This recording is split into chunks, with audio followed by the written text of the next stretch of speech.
بچوں، آج ہم آپ کو جو کہانی سنا رہے ہیں اس کا نام ہے گھاس کی گڑیا۔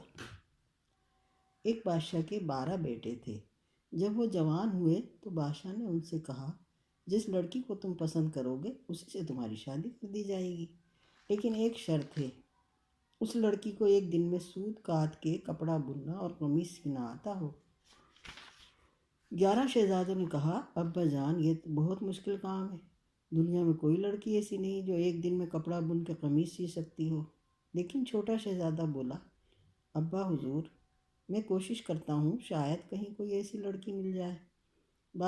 بادشاہ نے چھوٹے شہزادے کو ایک گھوڑا اور اشرفیوں کی ایک تھیلی دی اور وہ سفر پر روانہ ہو گیا۔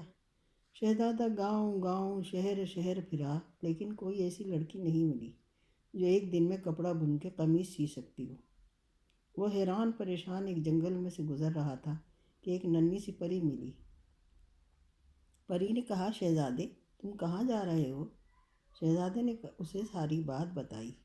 پری بولی، میرے پاس ایک گڑیا ہے، بہت سگڑ اور گن والی، مجھے یقین ہے کہ وہ ایک دن میں کپڑا بن کر قمیص سی دے گی۔ شہزادہ بہت خوش ہوا اور پری کے ساتھ اس کے گھر گیا۔ وہاں ایک ننھی سی کرسی پر ایک ننھی منھی گڑیا بیٹھی تھی۔ شہزادے نے اس سے کہا، بھی گڑیا، اگر تم ایک دن میں کپڑا بن کر قمیص سی دو تو میں تم سے شادی کر لوں گا۔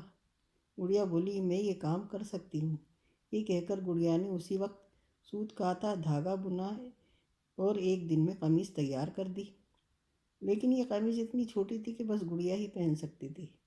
شہزادہ قمیص دیکھ کر بہت خوش ہوا اور بولا، تم یہیں ٹھہرو، میں قمیص بادشاہ سلامت کو دکھا کر ابھی آتا ہوں۔ شہزادہ قمیص لے کر محل میں گیا تو بادشاہ سے کہا، میں نے اپنی دلہن ڈھونڈ لی ہے۔ بادشاہ نے کہا، اسے فوراً محل میں لے آؤ۔ شہزادہ گڑیا کو لینے واپس آیا۔ گڑیا چاندی کی گاڑی میں بیٹھی تھی۔ گاڑی میں 2 سفید چوہے جوتے ہوئے تھے۔ شہزادہ گڑیا کو لے کر محل کی طرف چلا۔ جب وہ دریا کے پاس آئے تو شہزادے کے گھوڑے کا کھر گڑیا کی گاڑی پر پڑا۔ گڑیا اچھل کر دریا میں جا گری۔ شہزادہ پریشان ہو کر شور مچانے لگا۔ ایک دم دریا میں سے ایک جن نکلا۔ اس نے گڑیا کو اپنے ہاتھوں میں اٹھا رکھا تھا، لیکن اب وہ ننھی منھی گڑیا نہیں تھی، وہ بڑی ہو گئی تھی، بالکل جوان لڑکی کی طرح۔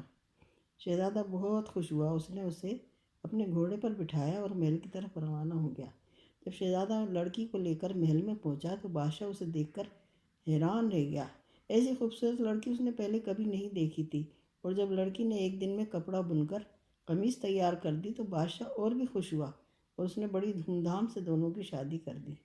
بچوں، یہ کہانی ناروے کی کہانی تھی۔ اچھا، خدا حافظ، شب بخیر۔